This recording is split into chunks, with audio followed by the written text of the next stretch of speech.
Ini sayang juga ya. Sebenarnya kami juga memang pusat memberikan dukungan.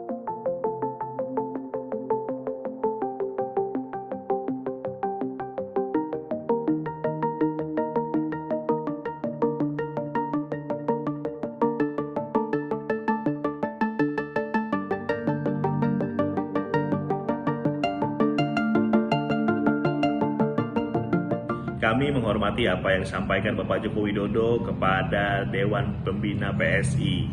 Tentunya dalam politik kemungkinan apapun masih bisa terjadi. Dan yang kami sampaikan bahwa Mas Kaisang sebagai calon wali kota Depok di tahun 2024 adalah ide dan gagasan dari anak muda dan warga Depok yang merindukan perubahan di kota ini. Perubahan di kota ini harus dilakukan karena kami sebagai warga negara Indonesia ingin juga merasakan kemajuan pada kota kami yang kami cintai ini. Setelah berbulan-bulan kami sampaikan gagasan ini, alhamdulillah tanggapan warga setempat sangat positif. Beberapa warga bahkan antusiasmenya sangat tinggi. Warga terus ingin mendukung Mas Kaisang sebagai calon wali kota Depok di tahun 2024. Dan kemajuan kota Depok melalui Mas Kaisang adalah perubahan yang kami harapkan selama ini, selama 20 tahun terakhir. Ini sayang juga ya. Sebenarnya kami juga memang pusat memberikan dukungan pada Mas Kaisang, namun ternyata beliau tentu punya pandangan lain.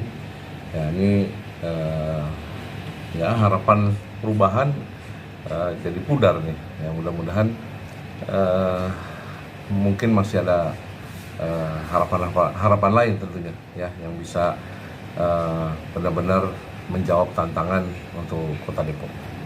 Kita sadar diri bahwa pembangunan di Kota Depok ini butuh dana besar ya.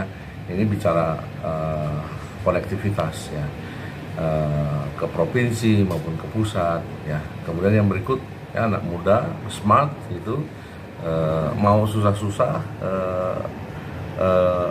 dagang, investasi semacam itu. Nah, ini saya pikir bisa menjadi contoh buat anak-anak muda yang memang terus terang di Depok ini bonus demografi kita kan tinggi sekali ya, termasuk juga menjawab untuk junior-junior Gen Z ini kan peluangnya besar.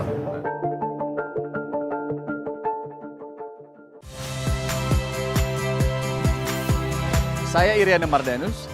Saksikan program-program Kompas TV melalui siaran digital, pay TV, atau media streaming lainnya. Kompas TV, independen, terpercaya.